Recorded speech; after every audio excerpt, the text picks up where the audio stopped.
Concluding now with news analysis as a story from the Lagos State government, which has called for a monthly rent payment system as Nigerians groan over incessant increment. The former governor of Lagos State, Fashola, who was an ex-minister of Power, Works and Housing, said Nigerians would see a remarkable inflationary freeze, if not a reversal, when rent payments converge with monthly salary payment. This is a good one, but the question is, how is this going to be implemented? Because in the rent payment system, we've also seen the introduction of several charges. There is agency fee, there is agreement fee, there is service charge, there is caution fee, and some other fees. At the end of the day, when you sum them, it's almost equal to the rents that you're paying. And you're wondering, how do I get to pay all of these fees when once you become a tenant in that apartment, these people you have paid fees have no service further to render to you? So if the Lagos State government is advocating for monthly rent payment when they do not own most of the housing apartments in Lagos, how do you think they can enforce that? Well, and these real estate owners also need the money in bulk to continue development. What do you think? I don't think the government owns all the houses in Canada, and that is being enforced. Okay. I don't think it owns all the houses in the United Kingdom, and that is being enforced. So if it is about law, and it's about policy, and it's about adherence to the law. So the agent agreements and all those agreements, that for me, I would say, if you are bringing that, and we need to do that from the onset, yes, agency agreement is XYZ amount.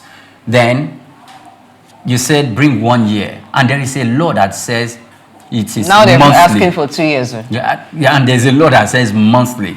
So even if you are charging 1 year, divided by 12, then you have the monthly payment. So if you are starting the agency agreement, the agency and the lawyer's agreement on one hand, plus the 1 month salary, 1 month rent should become where you commence. So after that month, you can continue start paying just the single monthly rent. I think it is very, very easy and feasible, except that the Association of Landlord Owners, Association of Agents, lawyers, real estate companies will bundle the government to court to go thrash it out. That's why I asked. But, since the government doesn't have these houses or doesn't own these houses, how is it going to be feasible? Look at where Mr. Fashola was going. He was talking about using it as one of the during his administration. He called for this, and we knew what happened. He was unable to see it to the final end. Now it's out, but he's suggesting it again. And what's the reason he's given this time? Inflation, bringing inflation to a bearable minimum, if not completely eliminated from the system. But is that practicable? Is one of the questions that somewhat sound rhetorical, but we need to consider it. Doc, apart from the high rents that Lagosians and some Nigerians in some other cities, like Port Harcourt, and I hear in Benin City too, they're also trying to catch up with Lagos in terms of how expensive rents can be. And then when you look at the quality of the housing, it doesn't match at all with what you pay for it. So aside the high rents, there is also this outrageous agency charge. There is the agreement charge, which is supposed to go to the lawyers who were standing for the house owners and ensuring there's an agreement based on the terms upon which the apartments are taken or rented. And so all other charges that have been introduced, how do you think this would be feasible to achieve? Can the Lagos State government sanitize the housing sector? Well, I think it's possible. For me, there's nothing that's not possible if there's a will to pursue it. And because whether we like it or not, government regulates every activities that happen. But I think the major concern for me here is the argument of Fashola is quite very, very plausible. There's no doubt about it. Because you see, most people's rent, new houses start from January and it ends in December. So what that means is that when people are paying rent to landlords and all of that, and simply at a certain period of the year, what it means is that you have so much money in the hands of people to spend that period. And so we can afford to buy one chicken for 40,000. So that's what it means for some people, because they are receiving that bulk money. And then, of course, this money is in their hand. So the December can really, truly be dirty. So I think this is the kind of advocacy that is having. That if this money is spread through the year, so it will help minimize that kind of pressure. So rather than give your landlord bulk money at the end of December, he's carrying it small, and so it will not trigger inflation at a particular period of the year. So it also helps those who are managing the monetary policies of the nation able to actually project what can happen in between periods. That said, again, the agencies are not things that are recurring. They are one-off payments. But they are one-off huge payments. They are one-off payments that happen as what it is. I remember when he started the one-year rent issue, because at a certain point in time in Lagos, it was people who were asking for 2-year down payments. And because of this, a lot of property owners had to struggle. So he made a law then that, look, let's reduce it to 1 year. Even at that, agents were still collecting, while they are collecting rent for 1 year, but the agency and agreement fee will be for 2 years.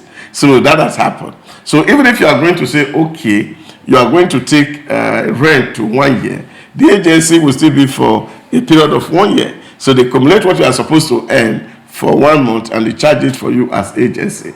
Now, that's of course for property owners and those who say they are lawyer writing agreements and all of that. But in most of the cases, those money are actually free because nobody really validates it. Many people are living in houses and there are no agreements really. Some of them are handwritten. Yes. And, even the caution fee, where it's supposed to be refunded when nothing was damaged. But there are other stories around it why it cannot be refunded. Pocket, of course, you will find something that is damaged, really, because of course there's no how you will live in a house for 1 year or 2 years and there'll be no deterioration in the property.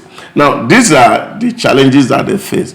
But for the man on the streets who don't earn monthly, because we have a lot of people who are playing in the informal sector, and first month, second month, third month, money don't really come into their hands to pay this rent. And this is a huge challenge. And you see some people who are also training people in school, at a certain point, money come in the month, you will not be able to afford your rent. And so what's going to happen? As what the length of that agreement is going to be, these are real serious challenge that people faces. And I think in an environment that is highly informal, it will be very difficult to implement such law. But I also feel that for some people who pay annually, they feel more safe and comfortable. So that you put this money down, you know that in the next 12 months, you can spend your energy doing something else. But if government is really determined to enforce this rule, I think it's possible. And then, of course, you have to see a lot of back and forth from landlord. So if I'm testing of agency agreement, I say your month is 1 month, you leave, somebody else come and pay agency, which of course most landlords are also exploiting. So for this to happen, there must be rigorous process and laws in place to ensure that tenants are not exploited by landlords who want to receive fresh agency and agreement. So that brings to the fore the exploitative system that the agency thing has now introduced into rent payments in Lagos State. So how do you make sense of it that a rent, for instance, is ₦1 million and then agency is 500,000 and you're wondering what is the service actually that you are able to direct someone who's house hunting to where the house is, you know? And then they're saying you're paying agreement. Sometimes you don't even get to see this contract. It's just they tell you, don't worry about it. So you don't even know if it gets to a lawyer at the end of the day. So I think it's not just enough to talk about the rent, but some other things that adds up to, that makes it a burden for people to afford housing in Lagos particularly, we find that destitution in Lagos State is very, very high. And this is part of the reason, because some persons can perhaps afford to pay the rent, but what about the other charges that makes it very, very expensive? So if the Lagos State government is to take this up, I think that it needs to be ready to put its feet down to ensure that it is not just the landlords who abide by the laws, but those who call themselves, some of them call themselves agents. Should there be some form of accreditation to ensure that there's a system that monitors anybody parading as house agents and those who are landlords? But I think that there should be some monitoring agencies so that people can maybe make complaints where some of these laws have been breached, because it then depends on who's ready to do maybe some backdoor transaction, because of you need the housing. So you're not ready to blow any whistle to say, oh, this landlord is asking for 1 year payment, 2 year payment, else the house may not get to you. So it's going to take a lot. But at the end of the day, I think Lagos will be better for it. It may just also be able to reduce crime rate a bit, because why do people do crime? They want good housing. They want to be able to afford the basic necessities of life. That's it. I think before we just step on this, is the fact that there are a lot of factors that, number one, people, justice is quite expensive in this climate. And nobody wants to go through that whole hog of justice system. And then, of course, you also find that a lot of people are also using other means to also pursue this agenda. So some people also scared of being hurt or harmed because they have to stay in a certain property. And I think there are really laws that says that agency can really not be, should be 10% or 5%, depending, of the total rent. This was in 20-30%. Yeah. And even more. It's illegal. And I think this is the thing, but it's either you accept or you don't accept. Because there is nobody checking it. You're under pressure to get a house. Your landlord is pushing you out, and you have been looking for houses everywhere, and then you're just tired and they are threatening to throw your things out.